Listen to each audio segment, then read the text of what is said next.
a woman who had given up on praying, a child no one wanted to adopt, and something that happened on a silent night that changed them both forever. A miracle of the Virgin Mary that no one would believe was possible. But before we continue, leave a comment telling me where you're watching from and what time it is there right now. I'd love to see how far the miracles of the Virgin Mary are reaching. You know that kind of person who dedicates their entire life to caring for others, who wakes up every day thinking about how to make someone's world a little better. Sarah Mitchell was that kind of person, 45 years old, 20 of them working at the same orphanage in Illinois, 32 children under her care, each with a story, each needing love, safety, hope. Sarah had been married.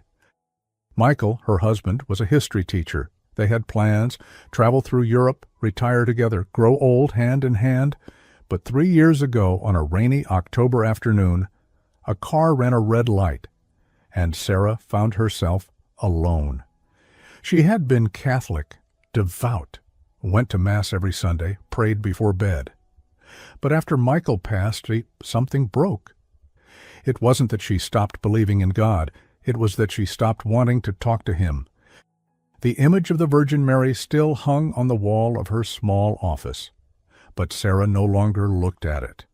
The children had become her life, her purpose. If she couldn't have the family she dreamed of, at least she could care for those who needed love the most. And then there was Lily.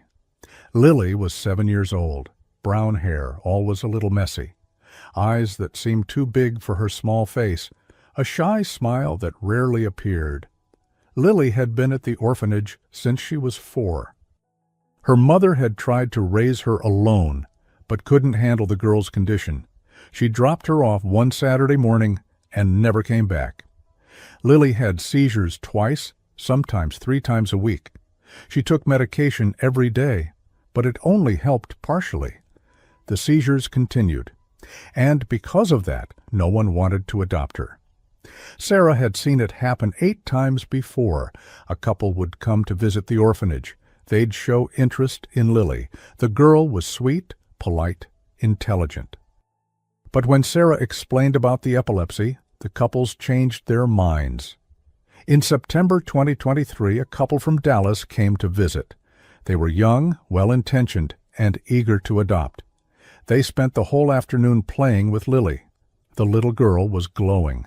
After years, she finally had hope. But when Sarah explained about the epilepsy, the woman went pale. "Oh," was all she said. The next day, they called to say they were no longer interested. Lily didn't cry. She just went quiet. Very quiet. And when Sarah tried to talk to her, she said, "It's okay, Sarah. I already knew nobody would want me anyway." Those words haunted Sarah for days. October came. The leaves changed color. The air grew colder, and life at the orphanage went on as usual. Lily had her classes in the morning. She played with the other children. She took her medication at 8 a.m., and again at 8 p.m. she slept in the room she shared with 3 other girls. The seizures continued. Tuesday, 1 in the morning. Thursday, 1 in the afternoon. Saturday, 2 on the same day. It was on a Tuesday, October 24th, that everything changed. Sarah had gone to bed early. She was exhausted. It had been a long day full of meetings, paperwork, and problem-solving. She fell asleep the moment her head touched the pillow, but at 2:37 a.m. she woke up. It wasn't a noise. It wasn't a dream. It was a strange feeling, as if something were calling her. Have you ever felt that? Woken up suddenly and just knew you had to do something, but didn't know what? Sarah got up, put on her robe, left the small apartment attached to the main orphanage building. The hallway was silent, dark, except for the faint emergency lights. She walked slowly, not sure where she was going. She reached the corridor where the children's rooms were. Lily's door was slightly open. She approached, gently pushed it, and saw. There was someone in the room. Sarah froze in the doorway. Her heart pounded so hard she could hear the sound in her ears. A woman was kneeling beside Lily's bed. She wore something white, with a blue mantle over her shoulders. Her hair was dark, long, falling softly around her face. Her hands rested on Lily's head as if she were blessing her. And the smell, roses. A scent of roses so strong, so intense, that Sarah almost staggered. It wasn't a normal perfume. It was as if someone had filled the room with thousands of fresh roses, sweet but not cloying, intense but not suffocating. Sarah looked around frantically. There were no flowers in that room. But the scent was unmistakable, real, impossible to ignore. Sarah wanted to scream, wanted to run, wanted to do something, but her body wouldn't move. It was as if her feet were glued to the floor. The woman kept praying silently. Her lips moved, but Sarah couldn't hear a thing. The world had gone completely quiet. Sarah tried to breathe. Her hand clutched the doorframe so tightly her knuckles turned white. The woman turned her face slightly. Sarah saw her profile. Young. It was as if that face radiated a peace Sarah had never seen in any human being. The woman's eyes were closed. Her hand still rested on Lily's head, who was sleeping deeply, peacefully, with an expression Sarah had never seen on the girl's face before. Lily looked serene, completely at peace. And then the woman opened her eyes and looked directly at Sarah. Sarah felt as if the entire world had stopped in that moment. Those eyes, how could she describe them? It wasn't the color, it was what was inside them. Love, pure love, unconditional, absolute. Sarah felt tears rolling down her face before she even realized she was crying. She couldn't look away. It was as if those eyes could see her completely, every wound, every pain, every moment of anger she had held inside for the past 3 years. And there was no judgment, only love. The woman smiled. It was a soft, almost imperceptible smile. But Sarah felt as though that smile embraced her entire being. The woman turned her face toward Lily. She leaned slightly, as if whispering something into the girl's ear. Then she kissed Lily's forehead gently, and then she was gone. It wasn't gradual. She didn't stand up and walk away. She simply wasn't there anymore. Sarah blinked. The room was empty. She stumbled inside. Her legs trembled so badly she almost fell. She grabbed the edge of one of the other girls' beds to keep her balance. Her eyes darted around frantically. She checked behind the curtain, opened the small wardrobe, looked under all 4 beds, opened the door to the adjoining bathroom. No one could have left. Sarah had been standing at the only door to the room. And the window, she ran to the window. It was closed. Locked from the inside, just as it always was. I saw her, she whispered to herself. I saw someone there. But how? And the scent of roses was still in the air, strong, present, real. Sarah looked at Lily one last time. The girl had a faint smile on her lips, as if she were having the most wonderful dream of her life. Sarah left the room on shaky legs. She closed the door softly, leaned against the wall in the hallway, took several deep breaths, trying to calm the heart that seemed ready to burst from her chest. "What was that?" she whispered. What did I just see?" And then she remembered. The orphanage had security cameras. Sarah practically ran to the small office. Her hands trembled so much it took her 3 tries to type the computer password correctly. She turned on the security system, searched for the hallway camera that partially faced Lily's room. Her fingers tapped nervously on the desk while the system loaded. She rewound the footage to 2:37 a.m., pressed play. Sarah appeared in the hallway. She watched herself on the screen, walking slowly, stopping in front of Lily's door. Sarah entered the room. The camera didn't show the entire inside, only a part of the open door and part of the hallway. She watched herself standing still. On the recording, she was completely motionless. For how long? Sarah glanced at the timer. 1 minute and 43 seconds she stood frozen at that door. But in the recording, There was no one else. No woman, no blue cloak, nothing. Sarah turned off the computer, rested her face in her hands. "But I saw her," she murmured. "I saw her. She was less than 3 meters away. I saw her." And the scent of roses. The scent was still on her clothes. Sarah lifted the sleeve of her robe to her nose. Roses, definitely roses. She sat there in the silent office for how long? She didn't know. Just trying to process what had happened. Finally, when the sky began to lighten with the first signs of dawn, she stood up, walked back to her small apartment, lay down on the bed without taking off her robe, and she stayed there, staring at the ceiling until the sun rose completely. Sarah hadn't told anyone what she had seen. How could she? They would think she had lost her mind. But in the days that followed, Sarah watched Lily closely, and she noticed something. The girl seemed different.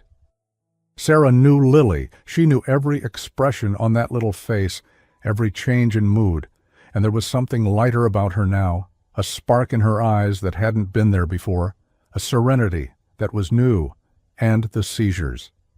An entire week had passed. Lily hadn't had a single seizure. Margaret, the orphanage nurse, remarked on Friday, "Sarah, have you noticed? Lily's been 8 days without any episodes." Sarah nodded, trying to sound casual. "Yes, I noticed. That's a long time for her." "Cheer. Maybe the medication is finally working better," Sarah suggested. Margaret frowned. "But it's the same medication, the same dosage. Nothing's changed." But deep down, Sarah knew, that night, that woman, those hands on Lily's head. It was all connected. It had to be. 2 weeks went by. Lily still hadn't had any seizures. Margaret looked visibly puzzled. "Do you think we should take her to Dr. Morrison? Maybe run some new tests?" "She's fine, Margaret. Better than ever, actually." Maybe we should just be thankful that she's well, don't you think?" Margaret studied Sarah's face. "You're acting strange. Did something happen?" Sarah looked away. "No, I'm just happy that Lily's better." But Margaret knew her too well. "Sarah, if there's something you need to talk about, there's nothing." But there was everything. 3 weeks, 21 days, without seizures. That's when Sarah did something she hadn't done in 3 years. It was a Friday night. The orphanage was silent. Sarah went into her small office, closed the door, locked it. She looked at the framed image of the Virgin Mary on the wall. The same one she had ignored for 3 years, the one she had turned her back to. She knelt on the cold floor, and she prayed. "I don't know if you're listening." Her voice trembled, barely above a whisper. "I don't know if I deserve you to listen. I drifted away. I got angry. So angry." Tears began to stream down her face. "When Michael left, I stopped believing that you cared. I stopped believing there was any purpose. I just stopped." Sarah covered her face with her hands. "But if what I saw that night was real..." The sobs came. "If it was you taking care of this little girl that nobody wants, if it was you showing me that you're still here, then thank you." Sarah cried there on the office floor. For the first time in years, she cried for Michael. She cried for Lily. She cried for herself. And when finally there were no more tears left, Sarah felt something. It wasn't that her pain had disappeared. It wasn't that everything was fixed. It wasn't that Michael's absence had been filled. But there was a thread of hope that hadn't been there before. A small light at the end of a very long, very dark tunnel. 4 weeks, 5 weeks, 6 weeks without seizures. Dr. Morrison, Lily's doctor, was genuinely puzzled. "Sarah, in all the years I've been following this girl, I've never seen such a long period without seizures. 6 weeks is statistically very unusual." "What do you think is happening?" Dr. Morrison studied the papers in front of him. "Honestly, I don't know." It was in December that something happened. Sarah was in the cafeteria helping the children when Margaret rushed in. "Sarah, there's a couple here. They want information about adoption." Sarah felt her heart race. "Okay." Can you take care of them? They asked to speak specifically with you." Sarah wiped her hands on her apron and followed Margaret to the reception room. A couple was waiting. He looked to be in his 40s, hair starting to turn gray. She was a bit younger, blonde hair tied in a ponytail, gentle smile. "Hi," the man said, extending his hand. "I'm James Williams. This is my wife, Linda." "Sarah Mitchell, nice to meet you." "I understand you're looking for information about adoption." "Yes," Linda said. "We've been married for 10 years. We couldn't have biological children, and, well, we feel it's time to take this step." Sarah led them to her office. They talked for almost an hour. Sarah explained the process, the paperwork, the requirements, the usual waiting time. "Do you have any specific profile in mind?" Sarah asked. "Age? Gender?" James and Linda exchanged glances. "We just want one who needs a family." Something in the way he said that touched Sarah. "Let me show you some pictures of the ones available for adoption." Sarah opened the files on the computer. She showed picture after picture, until she showed Lily's photo. Linda stopped breathing, literally. "Who is she?" Linda asked, her voice trembling. "Lily, 7 years old. She's been with us for 3 years. "Why hasn't she been adopted yet?" James asked. "She's special," Linda said softly. "There's something special about her." Sarah took a deep breath. Here came the hard part. "Lily has epilepsy. She's had frequent seizures for years, 2-3 episodes a week. She needs daily medication, constant medical supervision, and—" Sarah saw it happen, that change in expression, that hesitation. "And because of that, 8 couples have already backed out of the adoption, after learning about her medical history." James and Linda remained silent. "But I need to say something. In the last few weeks, Lily hasn't had a single seizure, not one. The doctors can't explain it, but she's better than ever." James took Linda's hand. "Can we meet her?" Sarah's eyes widened. Even knowing, James confirmed. "If she has seizures again, we'll deal with it. But we're not giving up on her because of a medical condition. She deserves a family." Sarah had to fight back tears. Linda and Lily sat on the office floor with paper and colored pencils. James joined them. For an hour they simply drew together. Sarah watched from the side, her heart tight. Lily was smiling, a genuine smile. Linda and James laughed with her, asked questions, listened carefully to every word she said. And something happened. The adoption process took 3 months. Lily began visiting the Williams home on weekends. With each visit, she came back happier. "They have a dog, Sarah, a huge golden dog named Max. They made a room for me, pink, just the way I like it. Linda said I can call her mom whenever I want." Sarah watched that transformation with her heart full. It wasn't just that Lily was getting a family. It was that Lily was blooming, becoming the child she was always meant to be. On the day of the farewell, Sarah helped Lily pack her few belongings. "Are you going to miss this place?" Sarah asked. Lily thought for a moment. "I'll miss you. You always took care of me." Sarah hugged the girl. "And you know you can come visit whenever you want." Lily hesitated, then whispered, "Sarah, can I tell you a secret?" "Of course, sweetheart." "That night, I was awake." Sarah's heart stopped. "Awake?" "I woke up to a smell of flowers. I opened my eyes and saw a very beautiful lady. She was kneeling beside my bed. She wore a blue mantle." Sarah couldn't breathe. She touched my head and said, "You are not alone, little one. And you will have the family you always wished for." And then you came into the room. I pretended to be asleep because I thought you wouldn't believe me. Tears streamed down Sarah's face. "I believe you, Lily. I believe you." Sarah stood at the orphanage door, watching the car drive away. Lily waved from the window, smiling, and Sarah, for the first time in years, looked up to the sky and said, "Thank you, Virgin Mary." That night Sarah walked into the office. She took the image of the Virgin Mary from the wall and placed it on her desk, where she could see it every day. It wasn't a dramatic return to faith. It was quiet, simple. She just started praying again before going to sleep. She began talking to God as if speaking to an old friend she hadn't seen in a long time. And when new children arrived at the orphanage, traumatized, frightened, Sarah would say, "You're not alone here. You never are." 6 months after the adoption, Linda sent a letter. "Sarah, I wanted you to know Lily is still seizure-free. Dr. Morrison said it's the longest period he's ever seen. She's happy, healthy, doing well in school. She has friends.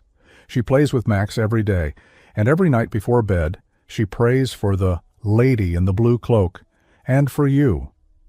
Sarah carefully folded the letter and placed it in the drawer along with the photo of Lily on adoption day, and she smiled because she knew the truth. There are things cameras can't capture. There are presences technology can't detect. There are moments only a few are privileged to witness. Sarah had seen it. Lily had seen it. And 2 lives were transformed on that silent October night. Because sometimes, when we least expect it, when hope seems impossible, when we think no one is watching, there is someone kneeling beside us, caring, protecting, blessing. Love is there. Before we finish, I want to invite you to be part of our community of prayer for the Virgin Mary, a space of faith and hope where people from all over the world come together to pray and share the graces they've received. If you feel in your heart the desire to join this prayer chain, click below, become a member of the channel today, and come pray with us. And look, if you've made it this far, to the end of Sarah and Lily's story, do one thing for me. Write roses in the comments, the fragrance that shouldn't have been there, but was. I want to see how many hearts this story has truly reached. And every time I read roses in the comments, I'll know that one more person believes that the miracles of the Virgin Mary still happen. If this story touched your heart, subscribe to the channel and turn on the notification bell. Write in the comments about a miracle you've witnessed or experienced, and share this video with someone who needs to renew their hope today. May the Virgin Mary continue to bless and protect you and your family. Amen.